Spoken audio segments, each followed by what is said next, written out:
Hello students, in this video we will be discussing about the forest conservation. When we talk of the forest conservation, it is simply preservation and protection of the forest. In fact, at present India has a forest cover of 21.67%, which actually ideally should be around 33%, that is one third area of the country. If this much amount of forest cover is not there, then sustainability of the environment will be in danger. So forest conservation is actually very important for us. But before going into the forest conservation, I want to tell you why forests are so important to us. Well, first, forests actually act as moderators of the climate. They play an effective role in controlling the climate. Apart from it, forest actually produces oxygen, though it is a byproduct of the photosynthesis, and they also clean up the air pollution, particularly the carbon dioxide, carbon monoxide, sulfur dioxide. They are cleaned by the forest. The forest also help in checking soil erosion, that is the roots of the trees hold together the soil, thereby preventing soil erosion. Forest also help in maintaining the water cycle and also prevents floods. The excess water that we get from the heavy rainfall, the forest actually act as natural sponge and prevent the water from flowing away. Then of course forest help in lowering the temperature, particularly you would find any area which has got forest cover, the sun rays are prevented from reaching the ground, and I think you should remember that we actually feel our heat as a result of radiation heat from the ground. So if the heat of the sun cannot reach the ground, they of course it is for that reason it helps in controlling the temperature. Apart from it, the forest also helps particularly in increasing humus of the soil, that is plant leaves which fall off into the soil. They actually add to the fertility of the soil. Then forests of course are raw materials, provide raw materials for various kinds of industries like paper, furniture. Then also for construction purposes also they provide the raw material. Then large number of medicinal plants we actually obtain from the forest areas. Then forest also provides us fruits, various fuel woods, and also fodder for animals. Also forest help in reducing noise pollution, particularly in urban areas. If the trees are planted along the boundary wall of houses, then it can prevent the noise from entering into the houses to a large extent. And finally, forests of course are homes and habitat to large number of wild animals. It is for this reason forest conservation is actually very much necessary. Now let's move on to some of the forest conservation measures. There are a number of ways by which forest can be maintained. First is of course the cutting down of the forest or deforestation that is going on. That is one of the main reasons why the forests are depleting. We cannot stop cutting the trees because it is necessary for our progress.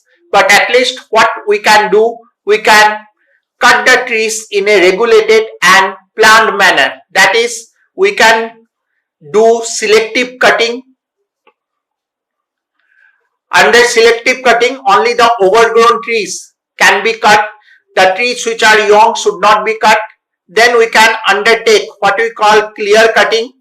Clear cutting actually signifies only similar type of trees are cut, leaving behind other trees which may form the forest cover, or what we call shelter wood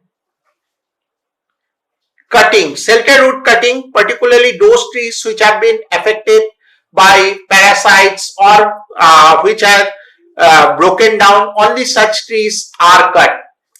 Then second thing, we need to control forest fires. Forest fires, of course, they can result as a result of man's, human beings also, but naturally also forest fires can occur.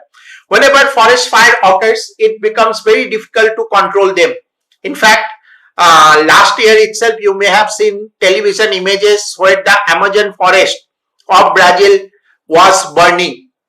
In fact, forest fires can be controlled by creating what we call fire lines. Fire lines, that is, inside the forest areas, almost a 3 feet wide lane is created where there is no forest cover is there. So even if the forest fire start in these areas, it won't spread to these areas. That's why these fire lines are created. Apart from it, of course, latest firefighting techniques need to be implemented wherever there are forest fires. The next thing that can be done is, of course, reforestation and what we call afforestation. Reforestation and afforestation both, of course, refers to the planting of trees, but there is actually a basic difference between these two terms. Reforestation normally is done in those areas where the trees are there which has been cut. If these trees are cut, in such areas where the replanting is done, that is reforestation. Afforestation actually is planting of trees in those barren lands or areas, fallow lands, which do not have forest cover, so as to create a forest cover in such areas. That is afforestation. यहाँ पे कटे हुए पेड़ के जगह पे पेड़ लगाना, ये नए जगह पे पेड़ को लगाना, नॉर्मली हम लोग afforestation कहते हैं. Then forest areas should be protected, particularly from parasites, fungi, pests that are there. We should use chemicals, sprays and other things to kill these pests so that the trees in the forest are protected. Then we need to have proper use of what we call forest and forest products. Normally, whenever the trees are cut, the stumps are normally left. Like this, the stumps are normally left, which are of no use. But ideally, they should be cut as near to the ground as possible, so that every part of the forest is actually used. Forest products, particularly fruits, berries, then number of branches, twigs that fall off, they have also used. Particularly the locals, people living around the forest areas, they should be allowed to go into the forest to collect these forest products. Otherwise, it would be actually wasted. In fact, another way of protection of the forest is to prevent overgrazing in the forested areas. Grazing in the forested areas should not be allowed, because the animals which graze in the forested areas, they may eat away the saplings of the trees which otherwise could have grown into big trees. Then, of course, alternative sources of energy should be used. Alternative sources of energy, because the people living around the forest areas, they cut the forest and use it as fuel wood. In many parts of India, people still use fuel wood for cooking purposes. If alternative sources of energy are provided, like solar energy is there, hydel power is there, wind energy is there, so dependence on the forest to some extent can be controlled. Apart from it, involvement of local people should always be there for any forest management programs, because without the involvement of local people, no amount of forest conservation is actually possible. Apart from it, the reserve forests that are there, that is protected forests that are there. In fact, during the British time only, the forest policy that was actually presented, from that time on only the forests were classified as the reserved, protected and unclassified forest. But now normally use the term reserve forest, national parks and sanctuaries, which have huge cover of forest. They need to be protected and no commercial exploitation of trees should be there in these protected forest areas. Apart from it, proper legislation should be there. Legislation not only should be there, but it should be implemented in a very strict manner to prevent cutting down of the forest. And apart from all this, we also need what we call forest management programs. Actually, forest management program is of course something which includes not only survey of the forest land.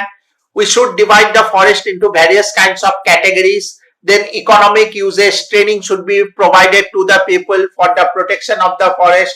Awareness should be created. So all this together can actually help in saving or conserving our forest areas.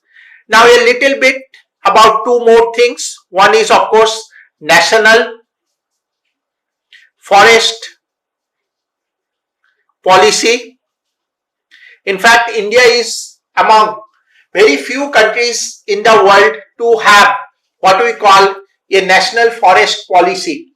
In fact, Government of India actually adopted the forest policy which was presented by the Britishers in 1894. The Government of India actually adopted more or less the same thing in 1952, which actually laid emphasis on sustainable forest management in order to conserve and expand the forest reserves and also to meet the needs of the local people. Apart from 1952, the forest policy of 1988 also provided more or less the same thing. But very recently, a new forest policy in 2018, draft of it was prepared. It was of course given to the ministers for studying, who have also presented its report or their report, and it only awaits the cabinet clearance. Thereafter, this new forest policy of 2018 would become effective. But there are lots of protests at present on this new forest policy that is there.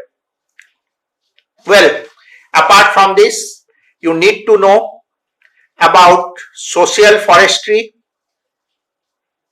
and also a little bit about the agroforestry.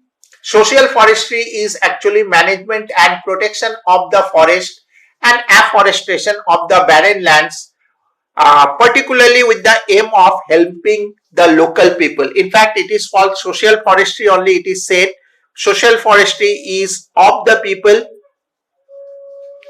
for the people, and by the people.